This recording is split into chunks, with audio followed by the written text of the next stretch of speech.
पर राणा राज सिंह का शासन था। सलूम्बर के राव रतन सिंह चुड़ावत मेवाड़ के राणा राज सिंह के सामंत थे।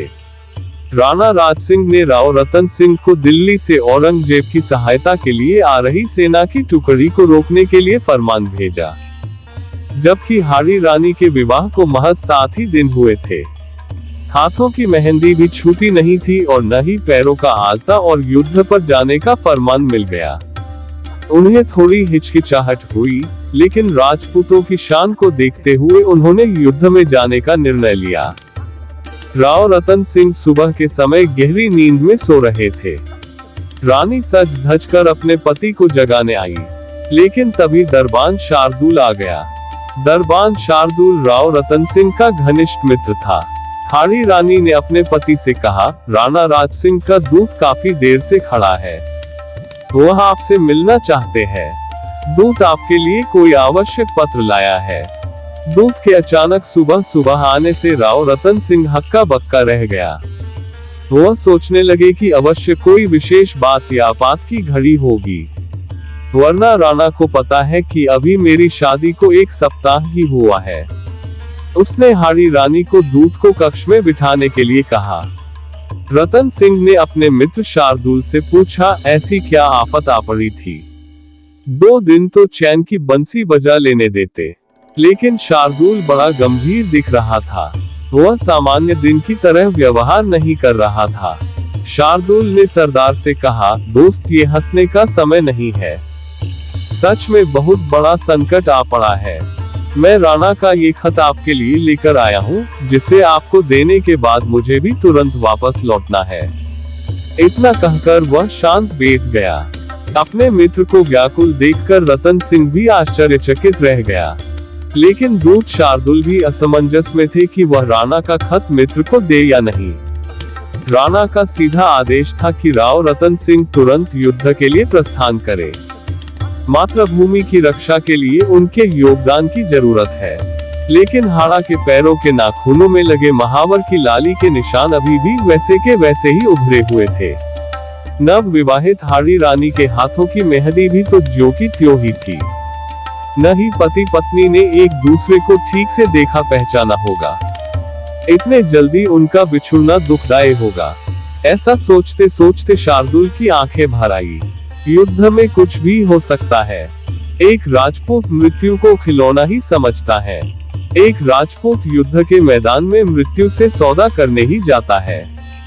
लेकिन अंततः दूत शार्दुल ने कड़े मन से राणा राज सिंह का पत्र राव रतन सिंह को सौंप दिया।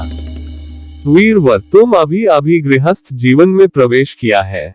मुझे अत्यंत दुख के साथ यह सूचित करना पड़ रहा है कि दिल्ली से औरंगजेब की सहायता के लिए सेना की अतिरिक्त टुकड़ी आ रही है, जिन्हें आपको रोकना होगा।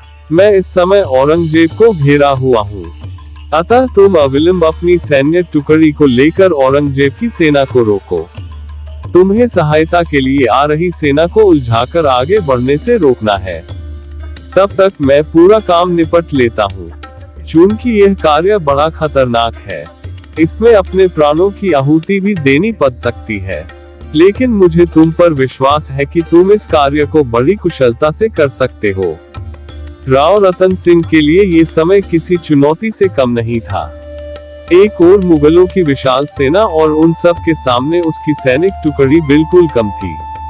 उधर राणा राज सिंह ने मेवाड़ के छीने हुए क्षेत्रों को मुगलों के चंगुल से मुक्त करा लिया था, जिससे उन्हें हिम्मत मिली और युद्ध में जाने की तैयारी में लग गए।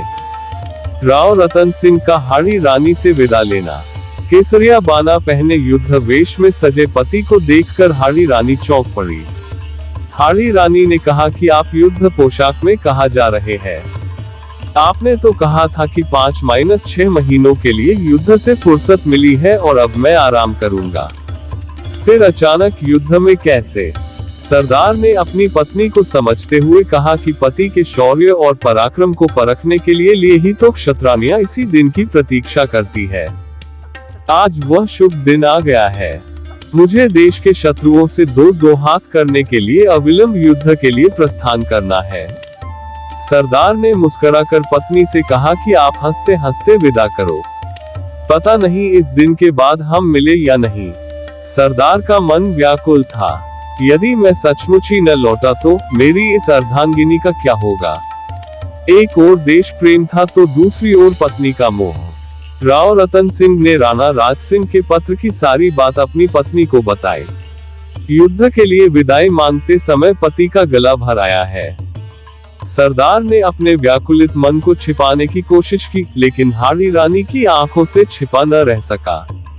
हताश मन व्यक्ति को विजय से दूर ले जाता है। पति सरदार युद्ध भूमि में तो जा रहा है, पर मोहग्रस्त होकर, और यह बात नवविवाहित हाड़ी रानी को समझने में देर नहीं लगी। हाड़ी रानी ने पति की जीत के लिए अपने मोह की बलि दे दी। रानी ने अपने पति से कहा, स्वामी जरा ठहरिए, मैं अभी आरती का थाल सजा कर लाती हूँ। हाड़ी रानी ने पति के माथे पर टीका लगाया और आरती उतारी। फिर उसने अपने पति को कहा कि मैं धन्य हो गई, ऐसा वीर पति पाकर, और हम दोनों का 7 जन्मों तक साथ रहेगा। हाड़ी रानी ने अपने नेत्रों में आए आंसुओं को छुपाया, ताकि युद्ध में जाते वक्त पति कमजोर न पड़ जाए। फिर राव रतन सिंह ने अपनी पत्नी से कहा कि मैं तुमको कोई सुख न दे सका और मुझे इस बात का डैक है। तुम कहीं मुझे भूल तो नहीं जाओगी, कहीं मैं युद्ध में वीरगति को प्राप्त हो गया तो। इतना कहने पर हाड़ी रानी ने पति के मुख पर हथेली रख दी और कहा, ऐसी अशुभ बातें मत बोलो। मैं वीर राजपूतनी हूँ, फिर मैं एक वीर योद्धा की पत्नी भी हूँ। मैं अपना राजपूत धर्म अच्छी तरह जानती हूँ। आप निश्चित होकर युद्ध के लिए प्रस्थान करें। रतन सिंह घोड़े पर सवार होकर रणभूमि की तरफ दौड़ पड़े। राव रतन सिंह युद्ध के लिए प्रस्थान तो कर गए, लेकिन उनका मन अभी भी अपनी पत्नी में था। वे पूरे रास्ते में अपनी धर्मपत्नी के बारे में ही सोचते रहे। अंत में उनसे रहा नहीं गया और आधे रास्ते से ही अपने विश्वसनीय सैनिक के द्वारा रानी हाड़ी के पास ये संदेश भेजा कि मुझे भूल मत जाना, मैं वापस जरूर लौटूंगा। रानी ने संदेश वाहक को आश्वस्त कर लौटाया। ये क्रम 3 दिन तक चला। तीसरे दिन रतन सिंह ने रानी के पास अपने सैनिक को पत्र के साथ भेजा। सरदार ने पत्र में लिखा, प्रिय, मैं यहाँ शत्रुओं से लोहा ले रहा हूँ। मैंने अंगद के समान पैर जमाकर मुगल सेना को रोक दिया है। बस मुझे आपकी याद आ रही है। पत्र वाहक द्वारा कोई अपनी प्रिय निशानी भेज देना, मैं उसे ही देखकर अपना मन हल्का कर लूंगा। हाड़ी रानी पत्र को पढ़कर सोच में पड़ गई कि वह अपने पति के राजपूत धर्म निभाने में बड़ा बन रही है। यदि युद्ध के वक्त उन्हें मेरी याद आती रही तो वे शत्रुओं से कैसे लड़ेंगे। इस तरह तो वे युद्ध हार जाएंगे। हाड़ी रानी अपने पति की विजय में बाधा नहीं बनना चाहती थी। उसने सैनिक से कहा कि मैं तुम्हें अपनी अंतिम निशान दे रही हूँ, इसे ले जाकर सरदार को दे देना, लेकिन ध्यान रहे इसे कोई दूसरा व्यक्ति न देखे। निशानी साथ में मेरा ये पत्र भी उन्हें दे देना। हाड़ी रानी ने पत्र में लिखा था, प्रिय, मैं तुम्हें अपनी अंतिम निशानी भेज रही हूँ। तुम्हारे मोह के सभी बंधनों को तोड़ रही हूँ। अब तुम मन लगाकर अपने क्षत्रिय धर्म का पालन करना और युद्ध में विजय प्राप्त करना। हाड़ी रानी ने अपने कमर से तलवार निकालकर एक झटके में अपने सिर को काट दिया और हाड़ी रानी का सर जमीन पर जा गिरा। सिपाही की आंखों से आंसुओं की धारा बहने लगी। सैनिक ने हाड़ी रानी के वचन को पूरा करते हुए कटे सिर को स्वर्ण थाल में सजाया और सुहाग के चूर्ण से उसको ढक दिया। सैनिक ने बिना विलंब किए सजे हुए थाल को युद्ध भूमि की ओर लेकर गया। युद्ध भूमि में रतन सिंह सैनिक के हाथों में रानी की निशानी देखकर आश्चर्यचकित रह गया। सैनिक ने कांपते हुए हाथों से थाल को सरदार की तरफ बढ़ा दिया। थाल में अपनी पत्नी का कटा सर देखकर राव रतन सिंह की आंखें फटी की फटी रह गई। राव रतन सिंह की आंखों से आंसुओं की धारा बह रही थी और वह खुद को दोषी मान रहा था। तुमने ये क्या कर डाला? मेरे संदेह की इतनी बड़ी सजा दे डाली।